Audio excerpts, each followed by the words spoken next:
आपल्या मुला मुलींच्या जीवनातील सर्वात अनमोल क्षण अधिक मंगलमय करण्यासाठी माऊली मंगल कार्यालय आपल्या सेवेसाठी तत्पर आहे। कार्य तुमचे, सहकार्य आमचे। लग्न समारंभ, साखरपुडा, वाढदिवस, स्नेह संमेलन, डोहाळे जेवण ह्या व अशा तुमच्या खास क्षणासाठी उत्कृष्ट ठिकाण म्हणजेच माऊली मंगल कार्यालय, तीही आता अगदी नवीन व वेगळ्या स्वरूपात। भव्य दिव्य हॉल, आकर्षक स्टेज व लाइटिंग, विधिवत लग्न व साखरपुड्यासाठी विधी मंडप, डायनिंग हॉल व प्रशस्त पार्किंग व्यवस्था। हळदी कार्यक्रमापासून तर वधूवर कार्यालय सोडेपर्यंत संपूर्ण पॅकेजची सोय। घ्या आनंद आता आपल्या सोहळ्याचा। असंख्य सुविधा व निर्मळ वातावरणासह तसेच अगदी विनम्र सेवा। बुकिंग सुरू, मोजक्याच तारखा शिल्लक आहेत। एक विश्वासाचं नातं, उत्कृष्ट सेवा म्हणजेच माऊली मंगल कार्यालय। आमचा पत्ता नानस दुमाला, तळेगाव, नांदूर, शिंगोटे रोड। संपर्क 99 22 41 55 68 तसेच 91 72 26 04 22। धन्यवाद।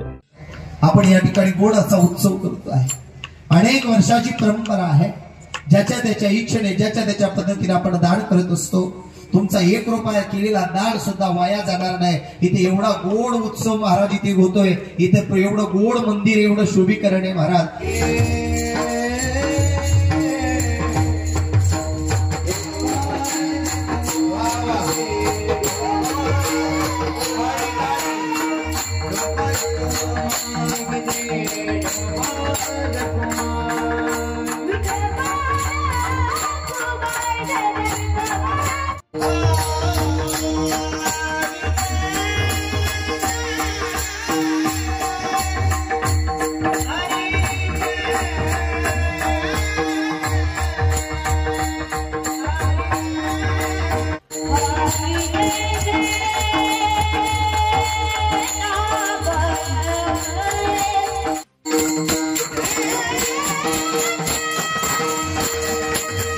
संत ऐकला, परमात्मा ऐकला, भक्ती ऐकली, शक्ती ऐकली, ज्ञान ऐकलं, गुरु ऐकला, सगळं ऐकलं।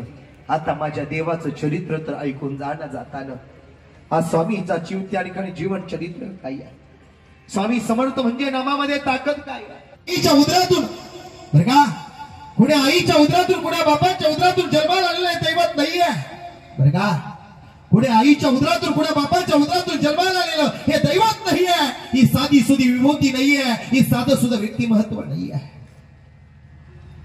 ब्रह्मांडाचा आवाज जर आला, समुद्रावर समुद्र एवढा आदळायला लागला। बोल तशाच आवाज भरती यावी तशी त्या ठिकाणी समुद्राचा आवाज, पशु पक्ष्यांचा आवाज किलबिल किलबिल करू लागला। आणि वारुळामधून जणू काही साक्षात पंढरीचा पांडुरंगच काय, अयोध्याचा रामच काय, अरे जणू काही दत्ताचा अवतार म्हणून साक्षात माझ्या स्वामी समर्थांचा जन्म झाला। स्वामीचा जन्म झाला, स्वामीचा जन्म झाला।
Thank you.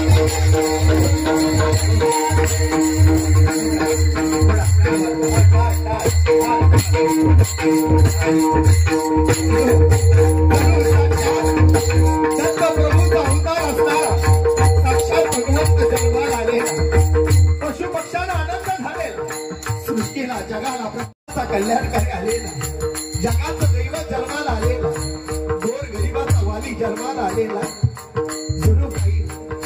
जणू काही चौथा अवतार म्हणजे दत्ताच काही प्रगटले. धन्य भूमी झाली, धन्य माती झाली. साक्षात भगवंत जन्माला आले, साक्षात भगवंत जन्माला आले. अरे वारुळातून कुठे देव जन्माला येतो का? वारुळातून कुठे देव जन्माला येतो का? म्हणून सगळी लोक पाहायला लागलेली. अरे साधूच्या रूपात डोक्यावर गंध लावलेला, थोडासा भगव वस्त्र कमरेला गुंडाळलेला आहे, हातामध्ये रुद्राक्षाच्या माळा आहे बरं का. गळ्यात जणू माझ्या स्वामी समर्थ बघा, डोळ्यासमोर ठेवा मंडळी, गळ्यात रुद्राक्षाच्या माळा.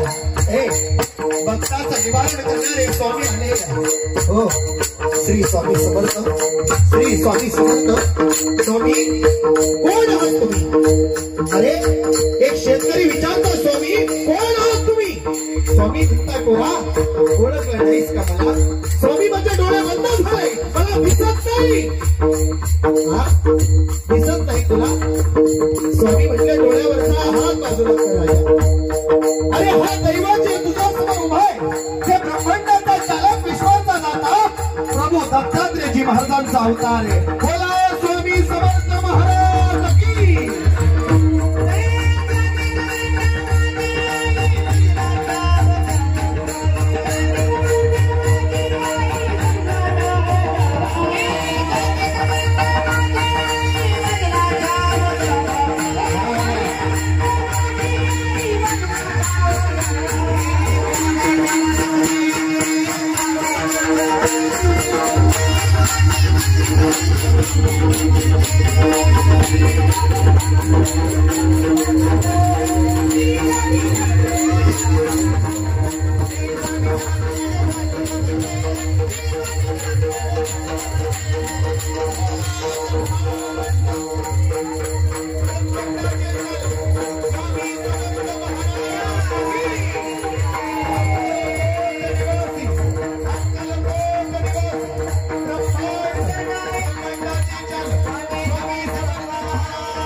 अक्कलकोटचे स्वामीच या दारात आले की काय, अशी ऊर्जा या वातावरणात झालेली आहे बरं का. एकदा प्रेमानं भजन करा. अरे बाई बाप, एवढं वाक्य जाताना घरी घेऊन जा. प्रत्येकाच्या गोठ्यात गायी आहे, प्रत्येकाच्या गोठ्यात गायी आहे. ज्या गायीनं तुम्हाला एवढं ऐश्वर्य कमवून दिलं, धन दौलत इस्टेट प्रॉपर्टी कमवून दिली, ती गोमाता शेवट तिचं वय झालं म्हणून कसाईच्या दारात देऊ नका. कसायाच्या दारात दिल्यानंतर तो कसाई ज्या वेळेला गाय कापतो ना, ती गायीचा वेदना चरा चरा कापतो ना, त्या वेदना होतात ना, त्या वेदना कसायला त्या ठिकाणी शाप नाही लागत. तो शाप ज्याच्या दावणीवरून गाय नेली ना, त्या शेतकऱ्याला लागत असतो, लक्षात ठेवा. म्हणून ती गोमाता त्या ठिकाणी मारू नका, गोमातेला कसाईच्या दारात देऊ नका. हा जोडून विनंती करून सांगतो दादा, गोमाता जगली तर ऐश्वर्य जगेल, संपत्ती जगेल, इस्टेट जगेल, प्रॉपर्टी जगेल, त्या ठिकाणी महाराज माणुसकी जगेल, धर्म जगेल, संस्कृती जगेल, माय माऊली जगेल. गोमातेला त्या ठिकाणी कसाईच्या दारात देऊ नका.